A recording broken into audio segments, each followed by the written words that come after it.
The Legend of Zelda has never failed to astound fans with its incredible presentation, both visually and audibly. My name is Sarks, and I'd like to take you all on a two-part series where we dive into these important elements of this popular franchise in order to shed light on their relevance to storytelling, and what this could mean for future titles.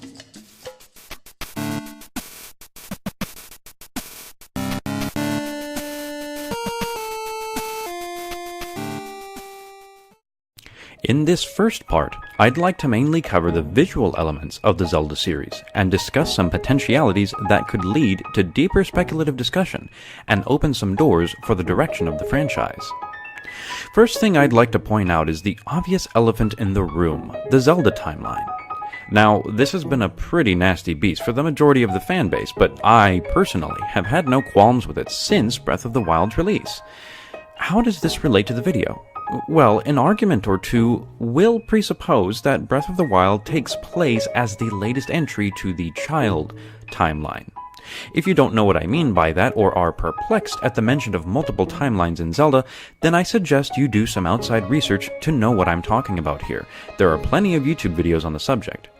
For the sake of this video, I will be very definitively presupposing the official placement of Breath of the Wild into the child timeline because of the daunting amount of evidence the game gives towards it. I already hear some of you screaming, "Convergence!" But trust me, I tried to espouse this same idea at one point, but there is simply no logical precedent for it. And, of course, the denunciation of the popular convergence theory is also particularly relevant to this video, as certain artistic and stylistic choices the developers made imply some form of continuity, and multiple interpretations of completely different events taking place in separate timelines cannot all exist simultaneously. It's ridiculous. Sorry. I refuse to believe that Hyrule was flooded and also not flooded, that Link was defeated and also victorious, that Ganon was sealed and also resurrected. With that out of the way, let's begin by discussing a central theme regarding the Legend of Zelda series.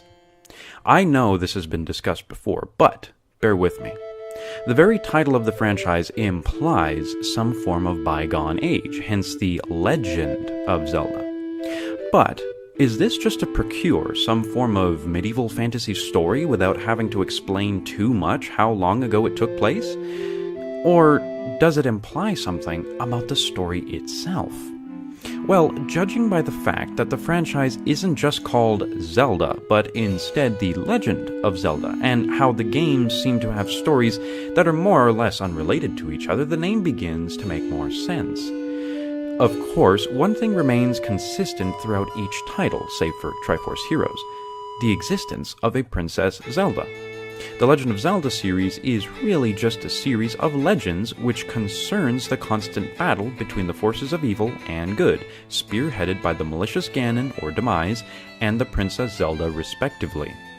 So this much is clear, but what does this have to do with art direction?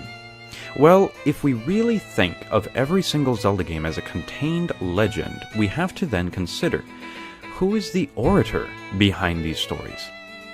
I mean, who it is really isn't important, but if we acknowledge that there is an individual spinning these legends, then we have some interesting analysis on our hands. Especially if we consider the art direction, which contributes largely to how the story is propounded to us. Noticeably, every Zelda game seems to have a pretty distinct art direction. I mean, some of them are closer together than others, but for the most part, every entry has an incredibly distinct stylistic direction that separates them from each other and makes them all individually unique. Now, if we're considering the yarn spinner in all this, it would be logical to observe that each distinct art style found in every game implies different perspective, different artistic interpretation, which then further implies a different mind behind every legend.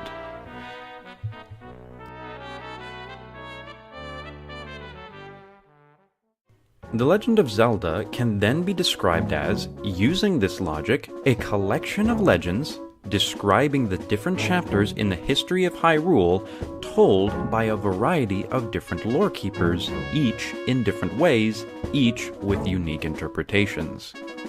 As we know well, human interpretation is never a perfect one-to-one retelling of whatever it is we interpret. So it would also suffice to say that within these legends, because of the fallibility of the lore keepers, obvious consistency issues will arise, and perhaps even downright fabrications or revisions can spring up. That is, the exploration of ideas in history that never really occurred.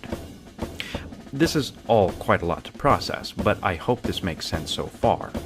But while I still have you engaged, hopefully, it would be important to note an interesting fact concerning the supposed lore keepers. Their very existence and the implication of personal interpretation seriously begs the question: do we really know exactly how the Kingdom of Hyrule and its inhabitants look? Like, actually really look? Well, no, actually. We aren't actually aware, due to the lack of personal involvement with these stories, how anything really looks in this world.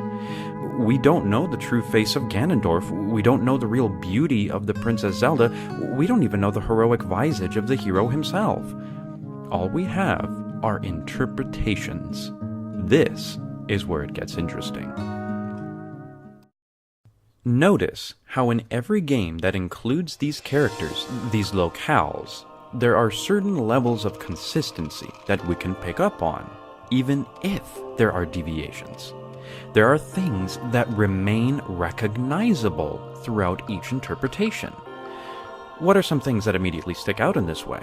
Well, obviously the green tunic is a good place to start. That's always been the same, no matter what. There have been minor detail changes here and there, but it is always the same. The blonde hair? Yeah, that stuck around too. Same thing with Zelda, although the royal family hasn't always exclusively expressed that perfect golden hue as seen in the various interpretations here, Twilight Princess Zelda being a huge one. What else? Well, we've had Ganon as our third recurring character for the most part, and perhaps the most distinctive trait of his would be his red hair. Characteristic of the Gerudo tribe, perhaps, but we've seen this in his other forms as well. Notice, though, how there are a few instances where Ganon was not depicted with any red hair, or when Link and Zelda weren't depicted with golden blonde hair, or, in relation to the kingdom itself, green rupees were not valued as 1 rupee. Well, this feeds into the concept that I like to call overarching interpretive synergy. Hey everyone, thank you so much for watching this first episode of the first part of our comprehensive Zelda artistic analysis. We hope you'll join us for the next episodes to come, as this next episode mainly concerns the overarching interpretive synergy and how that is elaborated within the artistic analysis itself. Beyond that, our episodes will then start to apply this method to the actual franchise itself. Please look forward to the videos, and please consider subscribing if you haven't already. You can definitely expect more content like this down the line. Thanks again for watching, and we'll see you in the next episode.